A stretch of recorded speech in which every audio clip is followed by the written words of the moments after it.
El oficial encargado del Fish Pond Leasing Section del Bureau of Fisheries and Aquatic Resources y expresa disgusto na plano del gobierno lokal construir mga kaseria cerca na mga fish pond.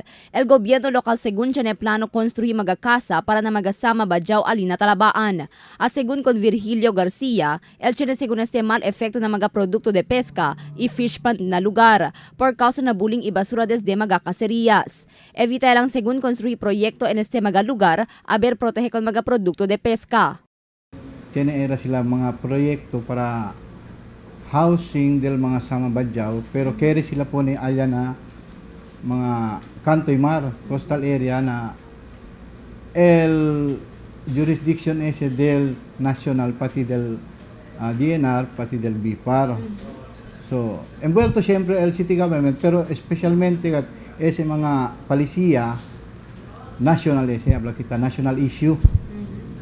So, ese proyekto para po ni kita na na Kantoy Mar housing, ben grande kasi epekto ng mga na publiko kay naman malo di atun mar pati destroso ese na mangle. Actualmente ta continua intensifica el BIFAR kundi ila mga programa para mejora produkto de pesca na syudad. Según na BIFAR, ta reklama ya el cuanto sa fish pond operators que según ta menore el cosecha del di ila mga pescao como el bangus. Rason para cuantos di estos hindi na ta kumpli na pago de rental ta kolekta el BIFAR. Tapi ko ragani kita kunen si aregla ali kay el fish pond leasing section aki na BIFAR.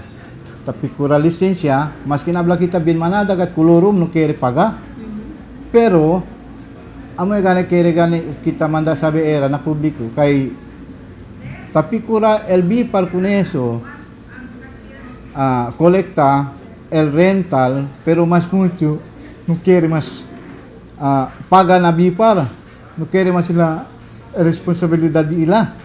Aumento pa según el cuantos enfermedad que tatupa na mga pescao y marine product que afekta na cosecha de mga fish pond.